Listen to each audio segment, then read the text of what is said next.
Good day, viewers around the world. My name is Mark Godwin Iweajuwa, and you're tuned in to SSM News Echoes, Wednesday, the 6th of December, 2023. These are global Africa updates, and I do this with my coordinators, brothers, friends, all from different corners of the world. Far away, Toronto, Canada, is our man, Sir George Chuku. Sir George, how are you this morning, sir? I am fantastic, and I thank God for the privilege to be here. And I want to welcome viewers from around the world. Welcome. It's going to be a fantastic one today. It's going to be a fantastic one, George. Let me also say I like your background. You're always giving us some real beautiful HD generic background. Nice. Well done, George. That is the city of Toronto there. That's the city of Toronto. Thank you, George. Yes. In far away Lagos, Nigeria, we need that person there. That person is vital to give us on ground information. Is our lady, Bidi Nana. Bidi, how are you this Wednesday morning? It's Wednesday morning here in Milan. Is it morning in Lagos? It's morning in Lagos. Good morning, Massive Master George. Our viewers all around the world. Thanks for joining us again today. Let's do it like always. Let's do it like always. You're welcome, BD. We have all these networks, and it's vital. It's all scattered around the world. It's global. Right there in the center of Europe is our man, Honorable Stephen Adioye. Adioye, how are you?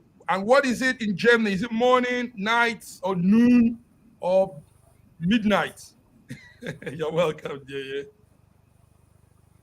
Honorable Stephen, can you hear me? Oh, I think the frame is frozen again. Okay, anyway, gentlemen, let's... Excellent. Yeah. Good morning, everyone. It's great to be in this platform in a wonderful time. And greetings to all the audience that are watching. Greetings to all the audience that are watching. It's good to see you, Adioye. I hope your frame stays the way it is. Okay, before we go into our discussion, gentlemen, let's run through what the papers are saying this morning. We have the papers, and we're looking at some real strong ones, not all the news. In faraway Mauritania is in Africa. The former president, I used to follow that man, former President Aziz, has been jailed 5 years for money laundering. That's the president of Mauritania. Aziz Abdul Aziz led that West African country for about a decade, and he came to power through a coup, and somehow was taken off. And now he has been on trial since January, and the allegation on him is money laundering. So that's from faraway Mauritania. In Lagos, Nigeria, news are coming. I think PD will give us some update on that. That 4 landlords are dead, and so many are being hospitalized as federal government demolish homes in Abule Ado, First Start Phase 2, and different corners of Lagos. 4 landlords are dead. 4, and this is as a result of hypertension, heart seizures. So this is what we're hearing from Lagos, Nigeria. And also in the news this morning is a very, very ridiculous one, but it's still in the news. It says Bola Ahmed Tinubu, the president of Nigeria, and the vice president Kashim Shettima and their aides are going to spend the sum of 15 billion on international trips and local travels in 2024. So this figure is in the 2024 appropriation bill, and is being considered by the National Assembly. If it's approved, the president will be spending a total of 6 billion on foreign trips and 600 and something million on travels within Nigeria. So that's in the news too.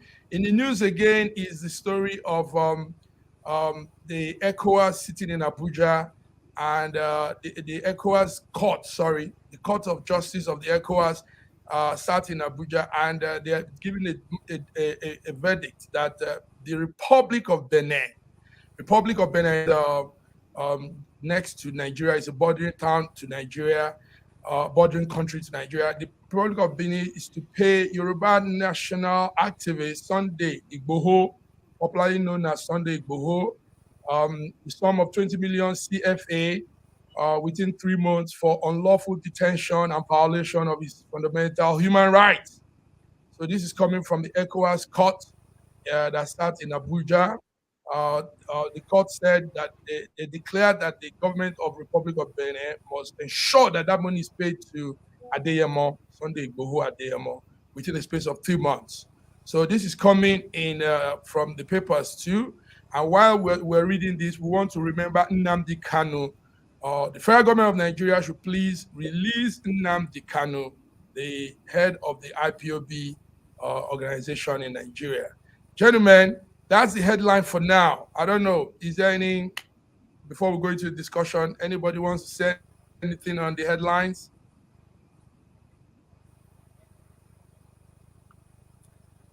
My question is the death of these landlords, was it as a result of heart attacks or pressure that is on them because of their buildings being torn down? Yes. It's harder. It's obviously from their building being demolished. You know, some of those structures, George, I don't know if you saw some of it. I saw them.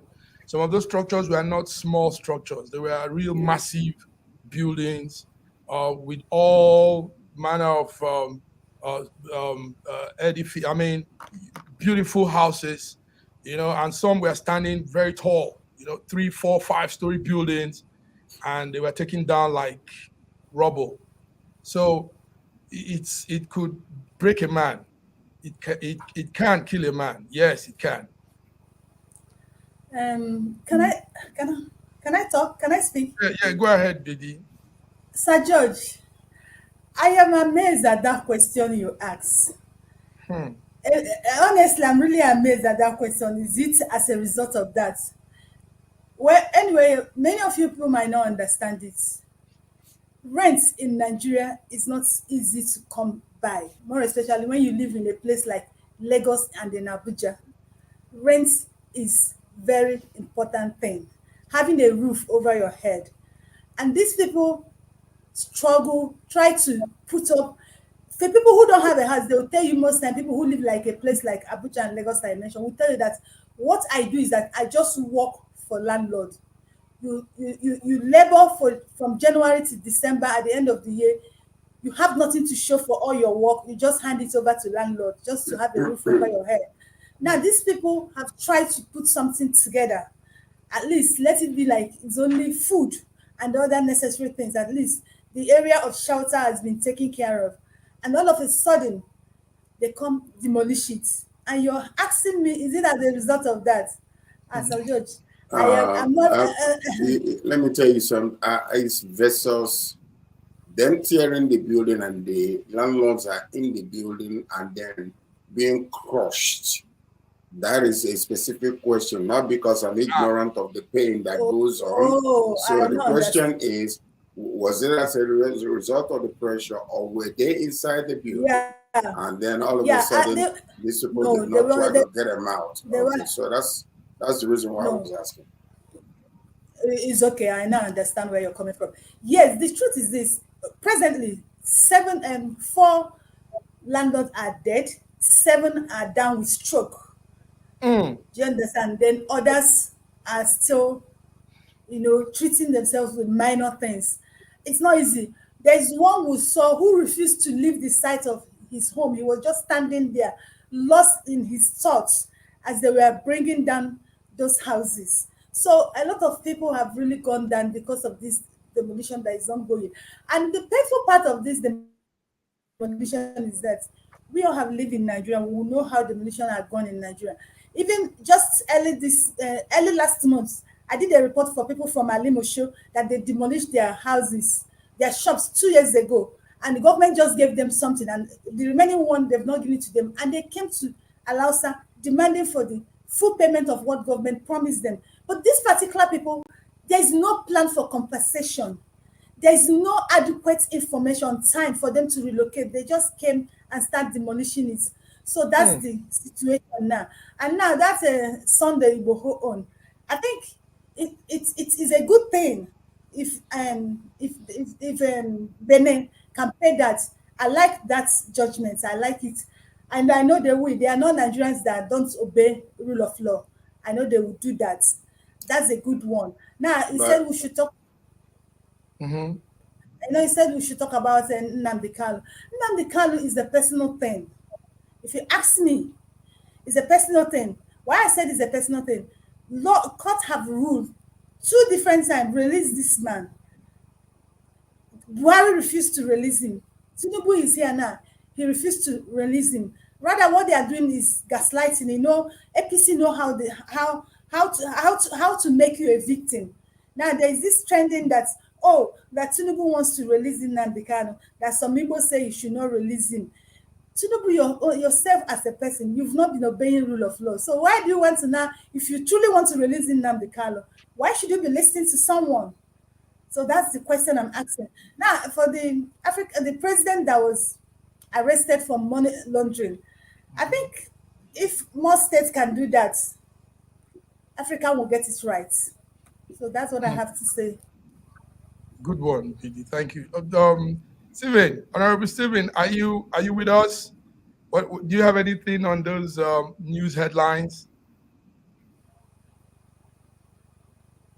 Okay. Oh, yes, very much so. I'm also in line with our distinguished lady and gentleman on the platform. Well, talking about the issue of building construction, somehow our government has gotten everything wrong from the beginning. You can't just clamp on people and begin to demolish their structure without having anything tangible to account. If one say they've done it wrong by building in wrong places because of corruption in the system, just like let me just confirm what Madame Biedi said, that in this case, we need to really look into everything very clearly. The government is at fault. The people, to have a roof over your head has not been easy. The government has given so many concession and problems that people cannot cope with. Talking about the Mauritanian issue, the rule of law in some African countries have been improving. People cannot just live in yesterday. So there's no one that is above the law. And also other things that is making a headline news in Africa in terms of Nnamdi Kanu that was kept in prison for no reason at all. I mean, justice has to be done. But again, when we talk about justice in our country, that is another page. Thank you very much. That is another page. That's a good way to put it. For the demolition of houses, I have this to say. I think I've said this earlier. In a normal society where such a thing has to take place, there are stages and there are time frame for it. You see, even though the government is really justifying what they've done, it is still wrong the way they've gone about it. There are stages for it. You first of all give very, very good announcement and awareness. Tell people why this thing will happen, and that time frame for that alone is quite a big time. I mean, it could run for like a month or two. Then you now come to arranging for the people to be taken to, an alternative settlement. Then you also now come to recompense, paying some damage fee and all that. So our federal government should hear us and hear us loud. We are Nigerians that have seen it, how it's done in normal society, and we are helping to give this advice. Next time, don't crush people's house, wake up in the morning, boom, boom, boom. I heard personally from one of the victims that they were not given enough time to get themselves together. Somebody said it was just a week of notice they gave to them. Yes, BD. I'm happy you said in a normal society and how things are being done. See, I'll keep saying it and I'll say it anytime, any day. And I know that a lot of people don't want to hear it and they don't want to believe me. What happened in Lagos was practically anti-Igbos. So when you're targeting at people, when you want to get back at people, you don't have time to do things the way it's been done. You don't follow the procedure. So because their target, their intention is to destroy Igbos, so they don't need to go. Like what you said, we do it in Nigeria. Do you understand? They do it. They have process how buildings are being demolished. They give you time. They'll serve you another time. They'll remind you, and they will come and they will give you a place and they even discuss and you sign compensation. So that's how it's done in Nigeria. We'll have it. It's not as if we don't have that system. We'll have it, and it's been done to people different. But this particular one is just to destroy Igbo's building in Lagos. I've said it here. I'll say it anytime, any day, and I won't stop saying it. What happened in Lagos is anti-Igbos. You know what? Okay. I personally, like I said before, again, it is sad that such a thing is happening. In a normal world, in a normal country, we can find out the true reason why they're doing what they're doing. Now, if all these people that built houses on these wrong places were actually certified by the government and they have papers, they need to come together, take the government to court, and make sure that true investigation is done. And then even if they don't get compensated, the truth actually may come out. The problem we have in that country is like what Biddy is saying is true subjectively, but objectively, maybe they're being targeted because of the post-election grievances and all those things that took place. But if that is the case, they still have the legal ramifications and legal procedures to take in order to find out who signed those papers. Were they government employees? If they signed those papers, let the truth come out.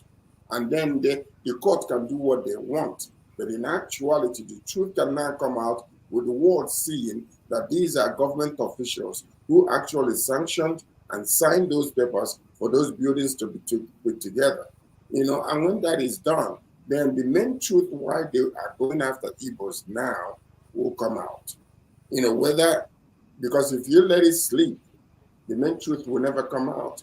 Because for some reason, I still believe that the reason why they're tearing those buildings down was simply because it was built in the wrong place, which they could have allowed to continue to go. But because of this, whatever that is going on after the election, they're targeting a certain group of people. But if they're doing that with a legal background, whereby they say, okay, these buildings were put together in the wrong places, but yet it was the government that actually sanctioned and gave them papers to do so, then we have to go after certain type of people and let the truth be told.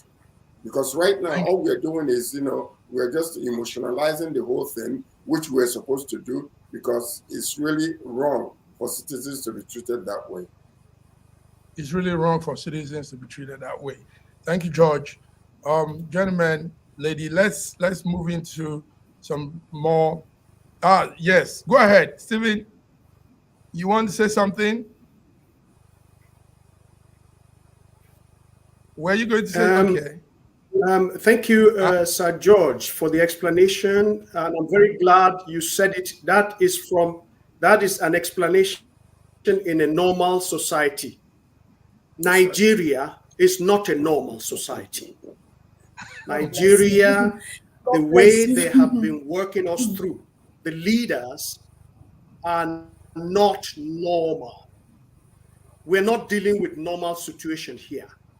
Where you have a president voting to spend $15 billion Okay, yeah, Steve. to refurbish We're coming to palace. that now. We're coming And then to on that. the other side, Yes. destroying some people. So let's face it, if we're looking at a situation like this, and it may really be, okay, staying on the topic, what of if the Aso Rock itself does not have the necessary papers? It could happen in our country. So would the whole population now come and say, pull that down? Can you imagine the population say, pull that down, Honorable President, where you are staying is not legal? Could that happen in Nigeria? No. That's why I'm saying it is not in society. And to make it normal, we have to actually normalize from the head to the least. Thank you very much. Nice. And we will normalize, guys. Things will be normal by the grace of God in that country. Gentlemen, let's go into some also very serious issues. Anytime something happens in the world, we thank God for the smartphone. We thank God for very fast informations that fly, and things pop out and people look into issues very fast. The COP28 is still ongoing, but our president is back in Abuja, and the COP28 is the climate summit in Dubai. Now there are so many intricacies with Nigeria going there. Interestingly, too, not only Nigeria, we also found out that Namibia, a country in Africa too, has some strange stories surrounding its participant and delegation to the COP28. They said the president took his children and he added 6 members of his family to the trip, and now the Namibians are also protesting. So that's interesting. That's why I said this is the power of the phone, of social media, real-time engagement among people. But in our country, Nigeria, there was some intricacies behind our going to the climate conference in Dubai. One of it is that people complained of the number of member delegates, 1,411. That's quite a number. And people also complained of some individuals that were in that number, that they weren't really, it wasn't necessary to have them in that team. Also, we know that this climate change conference in Dubai is important to the world, but somehow Nigeria has nothing to do with that whole thing. Yes, Nigeria has nothing to do with it. In fact, the Minister of Environment of Nigeria, Balarabe Lawal, said on Sunday that what is happening in the world, the climate problem in the world, is the developing countries, and Nigeria, it's not in that category. So he said the developing countries are responsible for most of the greenhouse emission that is going on. And so you now begin to wonder, what did we go to do there, carrying such a large number of people? And some people are saying, our participation is very important. Lawmakers are even saying that Tinubu wasn't there for play, that he was there for serious business. And we saw what was serious business in his speech. Gentlemen, this is it. Climate Summit 28, Dubai. What do you have to say? Let me begin with George. George, how do you see that whole thing? Well, one of the major problems we're having in our country is because we are forgetting that there is a paradigm shift from the way things used to be before, where you can make a decision, carry on with it, and move on. And nobody says anything, nobody knows anything. These days, because of technology, we're able to understand, the differences between when things are done normal and when things are done abnormal. Now, all of a sudden, even within those things, you see some beautiful ladies that are not even supposed to be there. They ended up there. So we don't know how, whether they package them, at the back of the plane to send them there. Are they for entertainment, or do they take all these beautiful ladies to the COP28 meeting? What were they there for? Who took them there? Whose money was it? Was it the taxpayers' money that are being used to put them up and bring them? All these things, and then when you come and take a look at the amount of money being spent daily on each individual, 900, 2,000 for Supreme Justice, the judges and the Supreme Judge, or Justice of Nigeria. What's his business in COP28? What kind of national disaster have happened in Nigeria that's supposed to take us there? See, these are the things. But I understand the diplomatic reasons why Tinubu might want to go there, because when they start dishing out aid, they want Nigeria to be one of those people to receive it, because those are the money. When it comes into the country, it goes into individual pockets. It doesn't go into the general pool of money that we use, because it's unaccountable for. We did not know that Britain paid 5 million or 5 billion or whatever, during the election. If it wasn't because of all the mess that was going on and it was exposed. But there are other countries also that might be interested in democracy in Nigeria who gave money that is unaccounted for. This money, when it comes into the country, nobody can tell you, did it go into the national pool, or was it just spent, put by the side and spent by the people? So, Stephen, I'm with you. It is not normal in our country, but there is only one solution to all this nonsense that is going on. People will have to rise up and take back their country. Simple. People will have to rise up and take back their country. BD, let me come to you. Now, it is obvious that Nigeria, that whole thing has no economic value to Nigeria. And we spent so much money to go, and it doesn't have any value to us. I mean, we are not burning greenhouse, but we are not in all that space yet. So now our president went there, but what some ministers were saying is they were there for a very serious meeting. It was not a jamboree.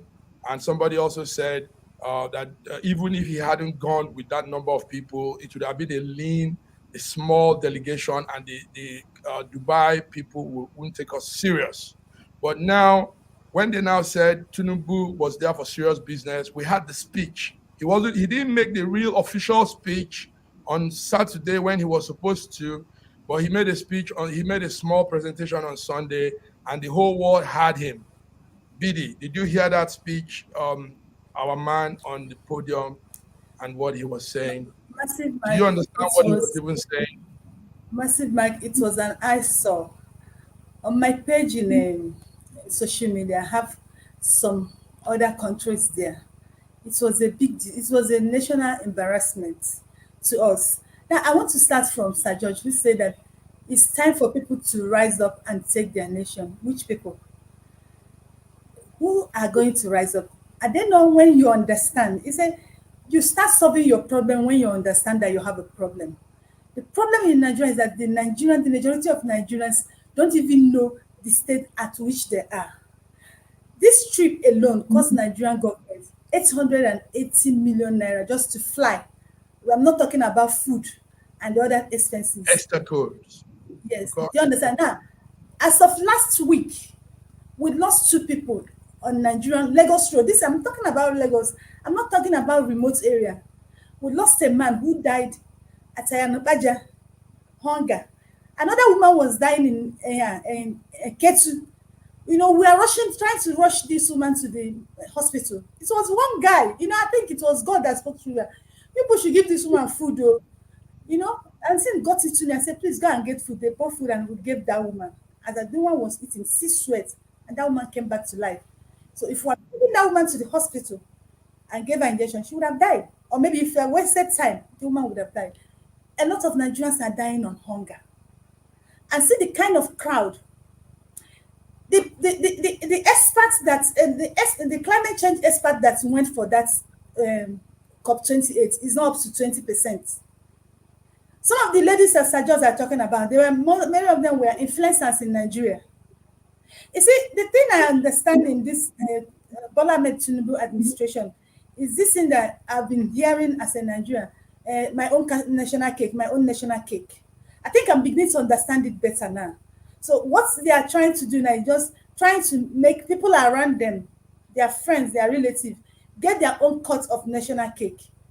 If not, tell me, why would we be, trying to match China with the number of delegates that's going for a climate change that does not have anything to do with us? Okay. I know we may have a little problem, but it has not gotten to the stage that we should be going to such. Thank you, Biddy. Biddy, let's go on the break. Listen, hold your tongue. What you're saying is vital. Adoye is going to take it up from there. We're looking into what happened at the COP28 in Dubai. Viewers watching, we have quite some number of them here. This is SSM News Echo Global Africa, Wednesday, the 6th of December. We're happy you're watching, you're listening to us. We are Nigerians in diaspora that are interested in the welfare and the good of our country. And we bring this update. We say this, we put out this discussion. Whoever is listening should listen, and wherever corrections and things has to be taken note, please do that, government officials. So gentlemen, let's come back. George, be there, BD, be there, and we'll be back in a few minutes. Thank you.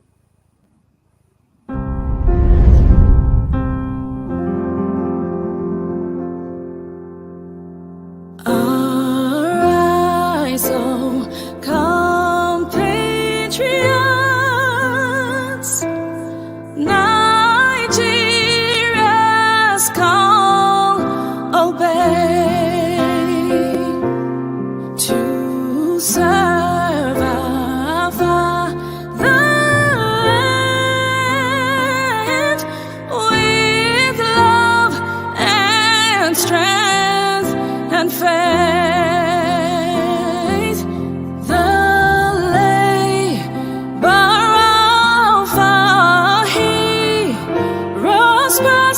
Shall never be in vain, to serve with heart and might, one nation bound in freedom, peace and unity. This country has some of the most extraordinary culinary diversity in the world. I'm talking about Nigeria. This first dish is amala abula, made popular by the Yoruba people in southwest Nigeria. It starts with amala made from dried yam and then is covered in a variety of soups. Next we have ofe nsala, a white soup that is synonymous with the Igbo people of southeastern Nigeria. It goes best with fufu, or akbo as the Igbos call it. Next we have suya, the most well-known food of the Hausa and Fulani people of northern Nigeria. Meat is covered in a peanut-based powder called yaji and cooked over an open fire. This is banga and starch, a classic of the Urhobo people of Delta State. Lastly, we have onunu, a plantain-based swallow of the Izon people in south-south Nigeria. We are eating it with fisherman soup, popular throughout this whole region. And of course, we don't forget the jollof rice. This is popular everywhere in Nigeria. I think what makes Nigeria so great is the diversity of all the different people coming together. These beautiful ethnic groups living side by side, sharing culture and cuisine is what makes Nigeria such an amazing country to visit. Nigerians should be so proud of that cultural heritage, as there is so much more that unites than divides them.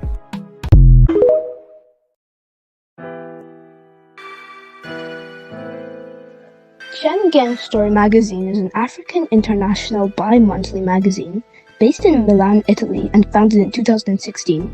The publication focuses on personalities, fashion, style, entrepreneurship, and culture for Africans.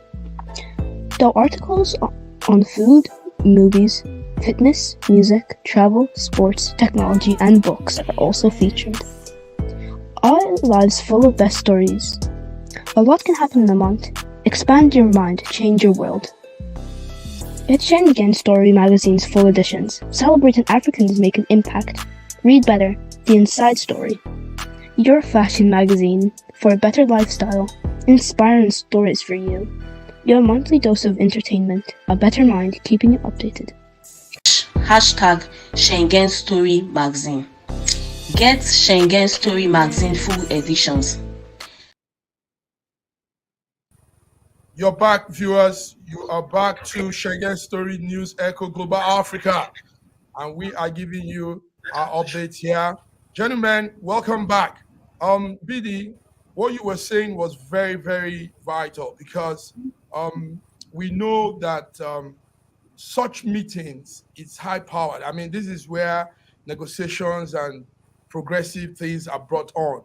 Now, if we are there, we should be serious too. It's serious business. It's not Owambe. It's not we're not there for joke, you know. So we seen some people that have nothing to do with what they discuss, what is on ground.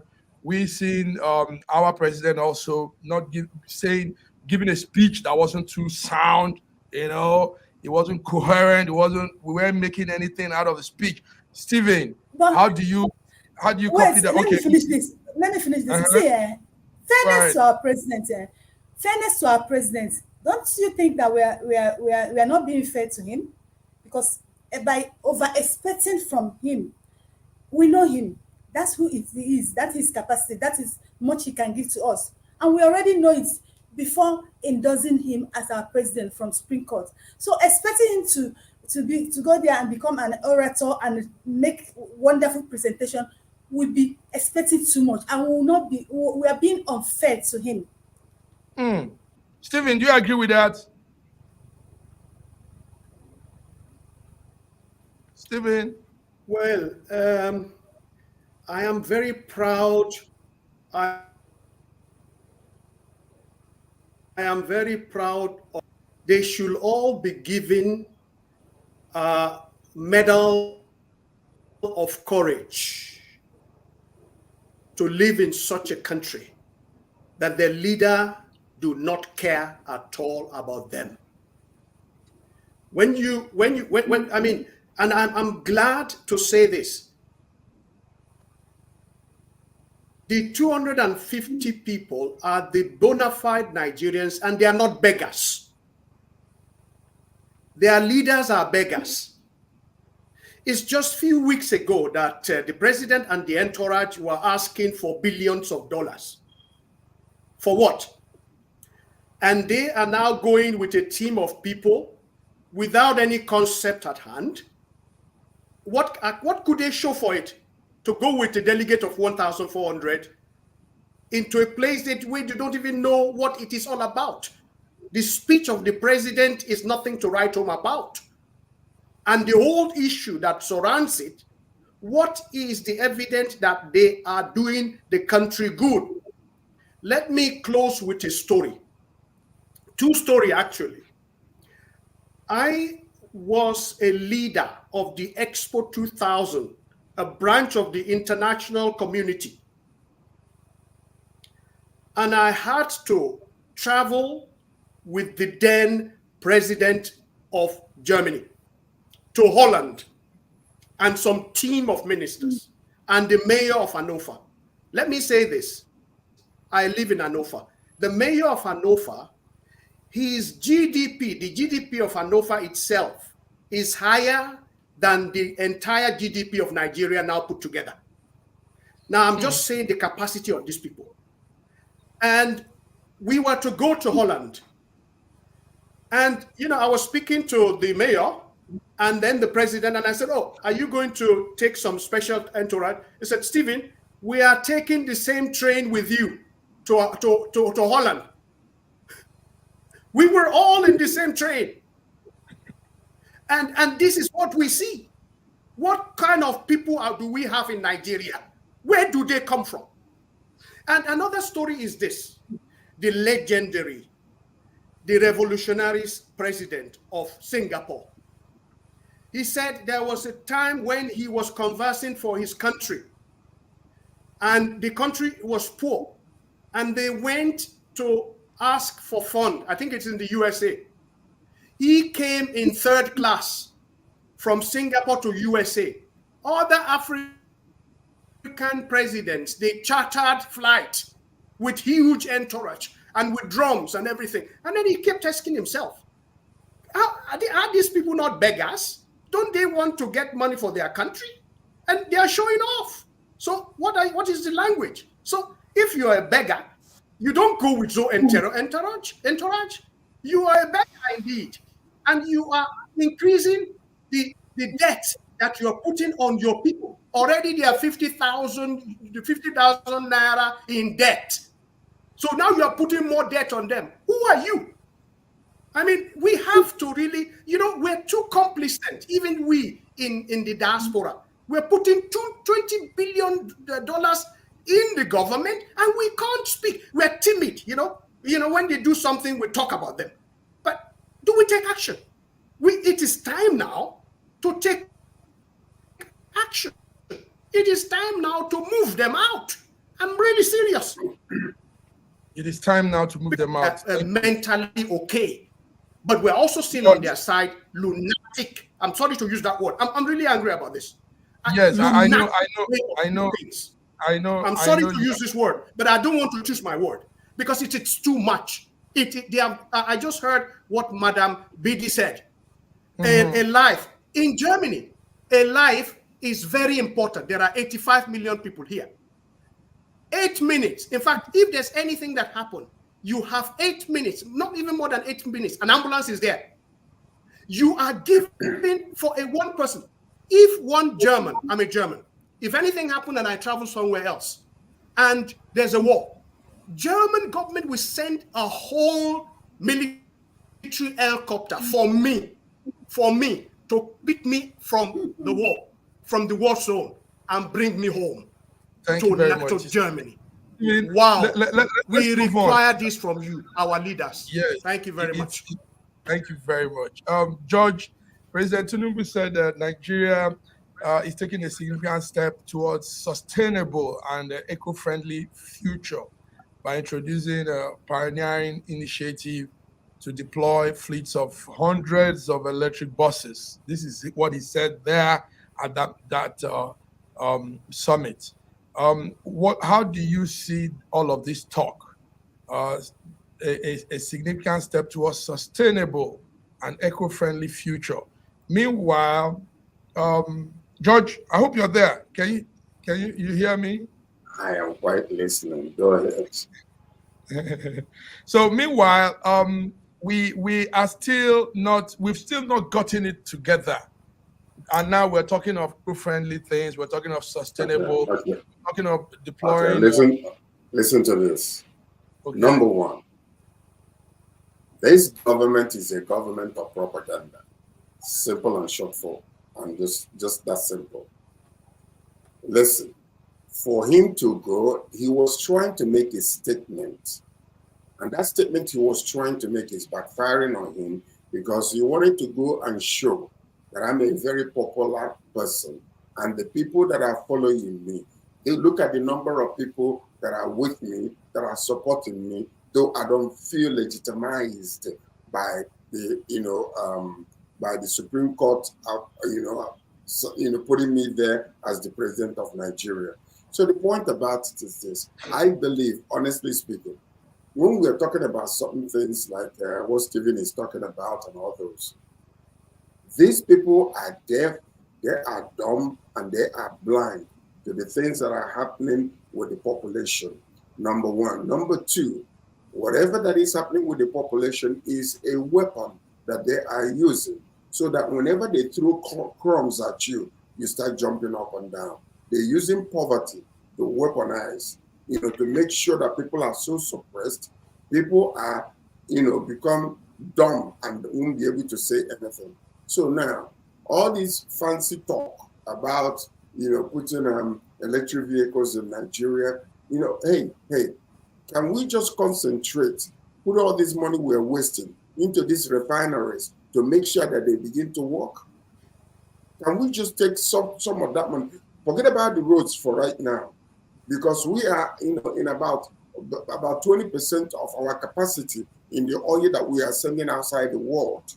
We are dying, borrowing money from outside, but we're not doing anything to help the population. We have 3 refineries, okay? So far, we have 2 in Port Harcourt, 1 in Warri, and 1 in Kaduna. None of them are working to, even 10% capacity. We are still out there, in bringing crude oil, refined oil from other countries to sustain our nation. It is a sad situation, like what our brother Stephen Adioye was saying. We are too complacent. We're just, everybody just suffering and smiling. But the one thing that I thank God for right now, people used to suffer and smile. They are no longer smiling. They are not suffering. Maybe it will come to the point where people will rise up and say, enough is enough in this country. Give me back my nation. Give me back my country. I want my leaders to be my leaders, not forced leaders unto me. That's it. Okay, thank you. We have a listener, a viewer that has written any text, Jane Wireless. It says, Nigeria is not Germany. Nigeria is a British plantation transferred to the lucky ones to run. It has nothing to do with Nigerian human being. That's a very strong one. Wait, I want to say something to what Stephen said. I want us to go on, please. We have so much to cover, and we have limited time. I'll be brief. Steve, I like what you said, and you're 180% correct. I think our attention needs to be to deliver our people, because it's obvious that the leaders of Nigeria are so heartless. They don't care about the life of an average Nigerian. The major problem is that the Nigerians themselves, they don't understand this. They don't even like themselves. That's the major problem we have at hand. Gentlemen, yes, thank you very much. They don't like themselves, but that's why we have program like this, platform like this, and we're using to speak out, and hopefully. If I may come in, let me just add to. Let me just, if I may come in a minute. If I may come in a minute, let me just add to what the distinguished lady and gentleman said. Can I just add one? What about agriculture? I believe we have 60% of arable land. The world's 60% of arable land is in Africa. Mm-hmm. Nigeria tapped only 2.5% of it. 2.5%. Instead of this man to go over there and begin to talk, we need to provide food to many Nigerians. Let me, for a record, the UN says that over 100 million Nigerians will be malnourished at the end of 2024. Okay. That's but it. We so have land that we are going to. We have system. We have ecosystem that we need. So in this case, let's move in.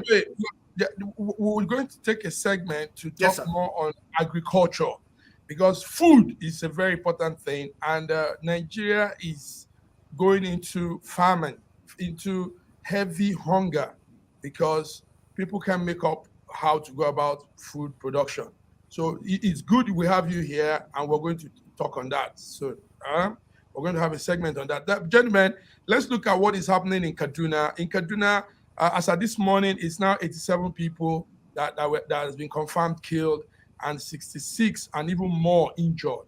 A Kaduna Army airstrike went on a raid in a town called Tundumbara. Tundumbara is a community in Igabi local government area of Kaduna. And what they said is a drone mistook the villagers for terrorists and started shooting. Pop, pop, pop, pop, pop, pop, pop. And now the government said the victims of this strike will be compensated.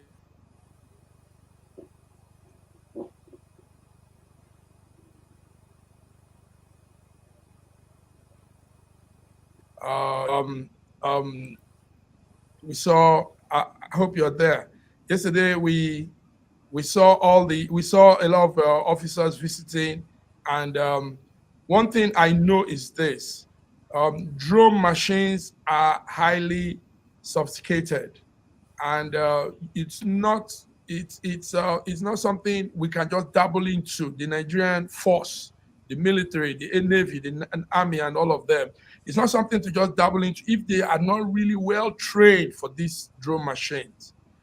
Drone machines, like you all know, are unmanned aerial vehicles that moves remotely, you know. So they've killed people, and these are human beings. These are our people, citizens. Gentlemen, what will you say about this occurrence in Kaduna? It's disheartening. Me hearing the news, I felt so bad because I know how machines can work when they are not well operated, when people don't understand how to use them. I work with gadgets here. So, George, what will you say? 85 people just gone like that for nothing. They mistook them for terrorists and shot at them. George. Well, it's very, very unfortunate, and my heart goes out, to the people that lost their loved ones. It was a religious gathering, for goodness sake. And actually, another report is saying it was 120 people that died. So some of these things are things we need to pay attention to. I know the president has already called for an investigation, but the problem with that investigation is, will the main truth come out? That's the question. Because if the main truth will come out, then we can be able to say, okay, this is the problem and this is how we're going to solve that problem. Maybe training will be the case. But in this particular situation, watch and see in 2 weeks, this is a dead case. Nobody will remember about it anymore.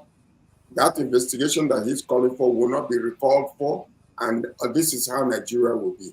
Because number one, the lives of the citizenry is not important to the government. If it is, then they will go deep and go and expose actually the mess that the military made, the mistake they made, and openly and transparently bring about training to correct such that it will not happen again. But that's because our country is what it is. And then it calls for investigation. It is all about propaganda. There are so many news that we have reported here a few months ago that was so huge and so wonderful. Their investigation was called on. Nothing is happening. Nobody says anything about it. We become blind and become deaf to the whole entire thing. Pay attention. In 2 weeks, this number of people that died in Kaduna, that were gathering for religious reasons and killed by our own military people, will be forgotten. That's Nigeria for you. Simple. George, you said this so well. I'm happy you put this right, and viewers are increasing the more you were talking. I saw the video, and I saw women, I saw little girls in that clip. So obviously they were not terrorists. Now the question is, the issue is this: Nigeria, the black man need to understand that there are complications with machines. Machines are not things you just do anyhow. You know, machines can go against humanity if they're not well operated. Bidi, how will you feel now? They are talking of on top of this situation, the federal government of Nigeria is talking about laying fiber cables across Nigeria.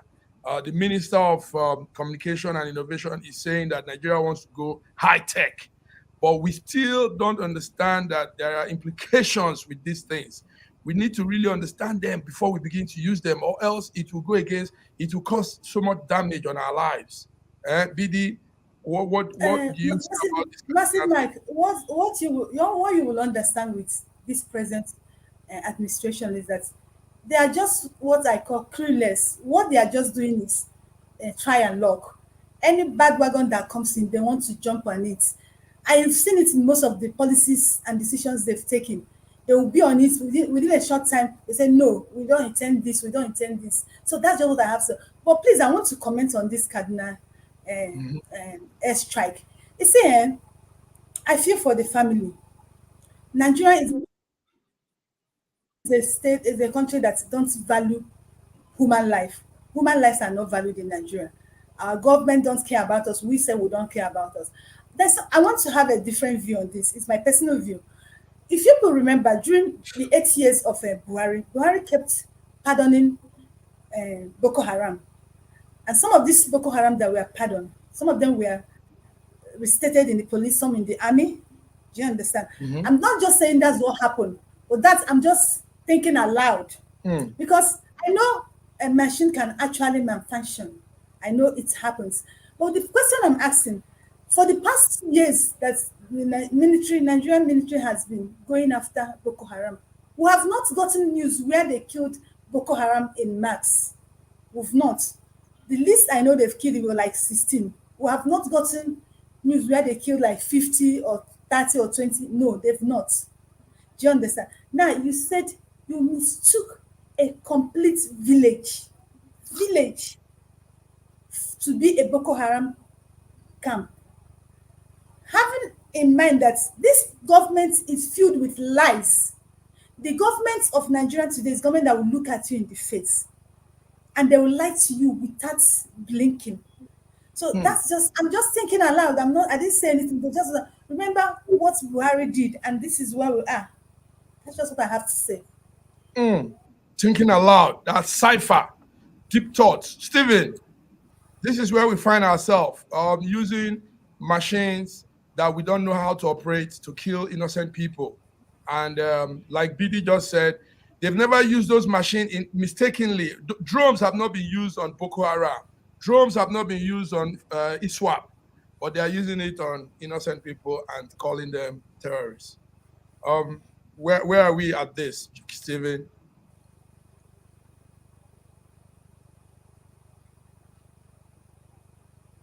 Stephen, can you hear me? My condolence to the family. Yes, I can hear you. Can you hear me? Yes, we can. My condolence to the family of the lost ones. And it really goes right into my heart, especially what Sir George said, that it was a religious festival. People are happy and rejoicing together with their families and relatives. A military analyst once said, Nigerians do not have soldiers, but scouts to use precision equipment. I mean, if you look at the world military analysts, they know that most of the equipment that the Nigerian military are used to are outdated. So the knowledge of precision is not there. So that is how, if you don't have the knowledge of precision, you hit any target. And that is what happened.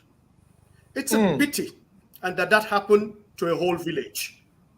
And that should not happen again. If we stand against it, if we stand, even from the diaspora, if we put this up and say it should not happen again, and all those military should be put to books. But if we do not do that, just like Sir George said and Madam Beatty said, it will be the normal, usual story. It will be the normal, usual story, gentlemen. How long are we going to take that? Okay. 2019? I just want to make a final drone.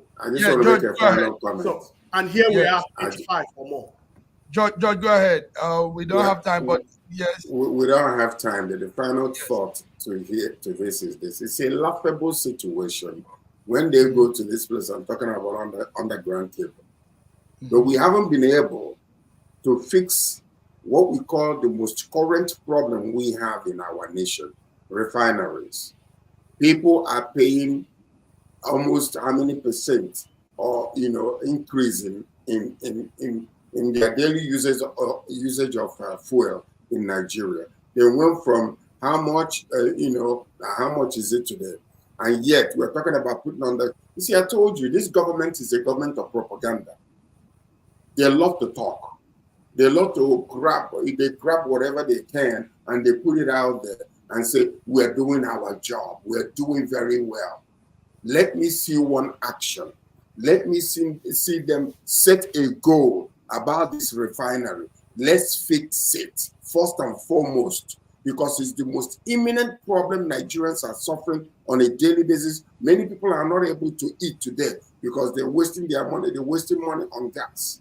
Nigeria is an oil producing country, and yet all out of the 4 refineries that we have in the nation, none is operating. The one they went and cut the ribbon in Lagos is not still working. Is this a plan? Was it done intentionally? Or Is just it to use poverty to weaponize the people? George, Sir George, do you mind if I come in? I'm sorry. I'm sorry, Stephen. We need to. They will not fix it, Sir George. We will make more time for this. Because you guys, they need money to yes, do you the guys so-called. Yes, Stephen. So I'm sorry to break you off. Time is our problem. But listen, it can't be more than this. I mean, look at these viewers. These are professionals giving great insight into issues bordering on our country. And we're doing this on this Wednesday, the 6th of December, on our News Echoes program from Global Africa. Thank you, gentlemen. We'll be back on Friday. Stay tuned. Let's see what is going on. We missed a report. That's the report on Wike and the House for Shettima, the Vice President. I think there'll be more time to talk about that next time. So on this note, I want to say thank you, guys. See you next week. BD, thank you for being there. Stephen from Germany and George from Toronto, Canada. God bless you all. Viewers, thank you. Bye-bye. Bye-bye.